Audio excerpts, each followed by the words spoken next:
আপোনালোকে চাই আছে Assamese health tips YouTube channel. আজি আপোনালোকক জনাম কলমৌ শাকৰ উপকাৰিতাৰ বিষয়ে। ভিডিঅ'টো ভাল লাগিলে লাইক আৰু চেনেলটো ছাবস্ক্ৰাইব কৰিবলৈ নাপাহৰিব। কলমৌ শাক গৰ্ভৱতী মহিলাৰ ডায়েবেটিছ ৰোগৰ উপশম ঘটায়। সন্তান সম্ভৱা নাৰীৰ উপৰিও স্তনপান কৰোৱা মাতৃ আৰু শিশুৰ বাবেও কলমৌ উপযোগী। গাখীৰ কম ওলোৱা মাতৃক কলমৌৰ 2 চামুচ ৰস দিনে 2বাৰকৈ খুৱাব লাগে। আইৰণে এনিমিয়া আঁতৰোৱাত সহায় কৰে। কলমৌ শাক জণ্ডিছ আৰু লিভাৰৰ আন অসুখত উপকাৰী বুলি প্ৰমাণিত হৈছে।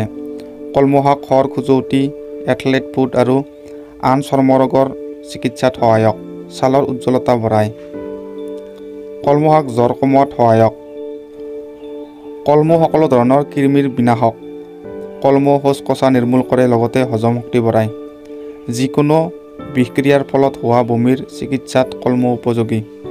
এণ্টিঅক্সিডেণ্ট গুণসম্পন্ন হোৱা হেতুকে কলমৌৱে অহিতকাৰী ফ্ৰী ৰেডিকেলৰ বিৰুদ্ধে ক্ৰিয়া কৰি মানৱ দেহক কেঞ্চাৰৰ পৰা সুৰক্ষা দিয়ে।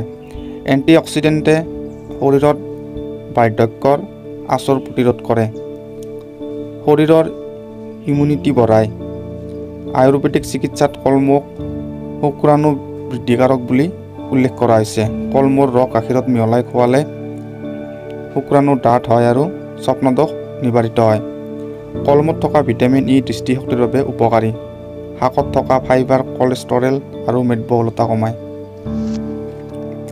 কলমৌ খোৱাৰ ক্ষেত্ৰত ল'বলগীয়া সতৰ্কতামূলক ব্যৱস্থা। কেঁচাকৈ কলমৌ খালে গাহৰি, গৰু আদিত হোৱা পৰাশ্ৰয়ী জীৱ মানৱ দেহলৈ আহিব পাৰে। সতৰ্ক নহ'লে ডায়েবেটিছৰ দৰৱ ব্যৱহাৰ কৰি থকা লোকসকলৰ তেজৰ চুগাৰৰ পৰিমাণ হ্ৰাস পাব পাৰে। কলমৌৰ ফুল বিষাক্ত দ্ৰব্য থাকিব পাৰে, যাৰ পাৰ্শ্বক্ৰিয়া স্বৰূপে হেলুচিনেশ্যন পৰ্যন্ত হ'ব পাৰে।